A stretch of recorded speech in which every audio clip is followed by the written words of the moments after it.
കോതമംഗലം മാർത്തോമ ചെറിയ പള്ളിയിൽ സംഘർഷാവസ്ഥ. ഓർത്തഡോക്സ് വൈദികൻ തോമസ് പോൾ റമ്പാൻ പള്ളിയിൽ പ്രവേശിക്കാൻ എത്തിയതിനെ തുടർന്നാണ് പ്രതിഷേധം. ഓർത്തഡോക്സ് വൈദികനെ പള്ളിയിൽ കയറ്റില്ലെന്ന് യാക്കോബായ വിഭാഗം വ്യക്തമാക്കി രംഗത്തെത്തി. വൈദികനെ പള്ളിക്ക് മുന്നിൽ തടഞ്ഞു നിർത്തി. സ്ഥലത്ത് 200ഓളം പോലീസുകാരെ വിന്യസിച്ചു. റമ്പാനും മറ്റു 3 വൈദികരും 10ഓളം വിശ്വാസികളുമാണ് പള്ളിയിൽ പ്രവേശിക്കുന്നതിനായി എത്തിയത്. അതേസമയം യാക്കോബായ വിഭാഗം പള്ളിക്കകത്ത് പ്രാർത്ഥനാ യജ്ഞവുമായി നിലയുറപ്പിച്ചിരിക്കുകയാണ്.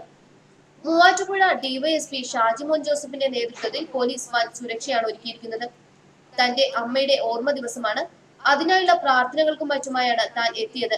പള്ളിയിൽ പ്രവേശിച്ചേ പറ്റൂ എന്ന നിലപാടിലാണ് റമ്പാൻ. വിധി അത് ഏത് പ്രസ്ഥാനത്തെ സംബന്ധിച്ചാണെങ്കിലും നടപ്പാക്കിയേ പറ്റൂ.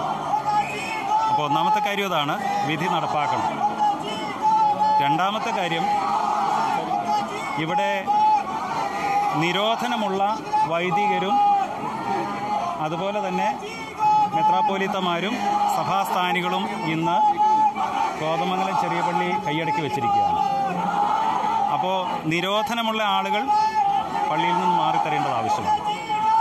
അത് രണ്ടാമത്തെ കാര്യം.